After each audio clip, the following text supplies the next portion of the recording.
Switzerland in Group H. Portugal looking to make it back-to-back wins as they take on Uruguay. And it's South Korea against Ghana. For more on those matches, let's go back to Qatar. Thanks, Dan. And yeah, lots of eyes are going to be on that one. Portugal, Uruguay, cannot wait for it. Some big names on that pitch, some big names that need to probably prove themselves, I want to say. I can't believe we're saying this. And by a big name, I'm going to say with Luis Suarez. Let's start there. You don't need For to prove Uruguay. anything Well, to anybody. Pablo, after the last game, it didn't make for pretty reading. So much so that our own Julian Laurens actually questioned if he should have even been on the plane to the World Cup in the first place, let alone playing on this Uruguay team. Two of the biggest legends. But Pablo, is he helping Uruguay? Well, right, that's the answer there. I mean, of course, he's been a huge player for Uruguay over the last 10 years, 15 years, whatever. I mean, of course, he passed his best. We all know that. And probably he looks a bit slow the other day against South Korea. But he has to be in that team. I mean, he's Do you a start player. him, though? Do you start him against Portugal? I mean, if he can play as a starter, but you should play someone alongside him just to not leave him like with all the responsibility. With all the responsibility, and against two defenders, and having Darwin Núñez on the left and Pelistri on the right. I mean, you can play, let's say, Darwin Núñez and Suarez. You can fix both centre-backs, and then that will be a lot more difficult for the defenders to defend against Suarez. And you can bring the ball into him, and he can play some 1-2 around the yard box.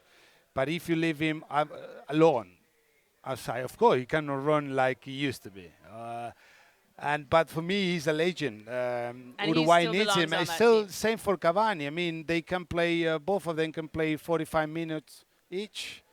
But of course, they deserve to win this World Cup. It will be the last, of course, for both of them. Well, Nadem, you were there because Jules actually said it to us. He said, I don't even know if he should have gotten on this plane. Would you, given what Pablo said, that at least he's still a legend, he still has a part to play, even just by stature on this Uruguay team, but do you start him against Portugal? I think I agree with what Pablo was saying in terms of maybe changing the setup to actually suit his strengths more and not necessarily accentuate his weaknesses. But then again, Julian does have some very strong opinions, and he's passionate. Julian's very passionate about his football, and I don't necessarily disagree there either. But I think this World Cup's different because you have a 26-man squad. Yeah, of course. Yeah. So, for me, it's easier to make those decisions about bringing in people like that. And you hope he can have a significant impact because, as Pablo said, this is his last World Cup. Yeah. You want to have an impact. You don't want to finish your career on a low and see that maybe you're not as good as you once were. But I think it's going to be a big game for them. They need to get a win on the board. So I'm expecting if he plays, it'll be a rejuvenated Suarez for sure. Pablito, give me a prediction for this one. Portugal, Uruguay, what are we saying? I think Portugal will beat Uruguay. How many goals? We'll say 3-1, something like that. I love Uruguay. They are like a brothers for us, but I got a feeling that Portugal has a better team. Is that like a big brother or little brother? No, little brother. Little brother. Only 3 million people are living in Uruguay. Come on, little brother that you hold like right there. Yeah. What about you, Ned, and what are you seeing? I think in Portugal's last game, I think it was against Ghana, wasn't it? And they conceded 2 late goals, I believe, and I don't necessarily believe defensively that they are as strong as they would like at this particular moment. And I think since they've got the win on the board, the desperation lies with Uruguay. So I'm going to lean towards Uruguay. Oh. I like that, Nadu. I'm going to lean that way.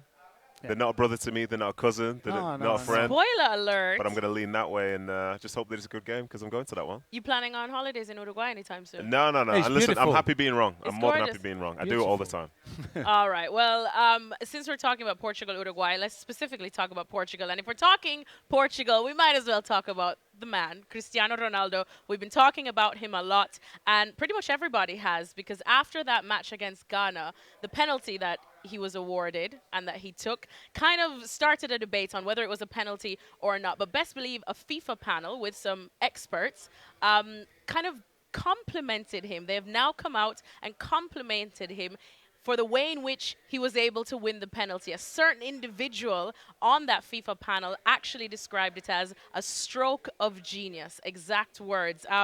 Pablo, So I don't if think you like that if penalty. you cheat in these days inside the box, you're a genius. Oh, fighting words. So for you, no pen.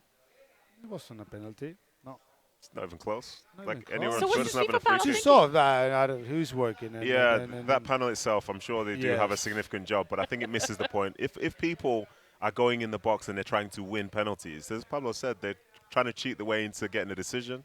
Because there are times when somebody will foul you, and there are times where there's contact, but it's not a foul. He described him as a genius, though. Could you actually Yeah, see I think parts he's, of the game? No. I think he's Nah. made his bed there, But- and I think it but misses the point. With the problem these days with VAR is even if there is a small contact inside the box, then at least the referee can say it was a contact. Yeah. Enough for a penalty or not?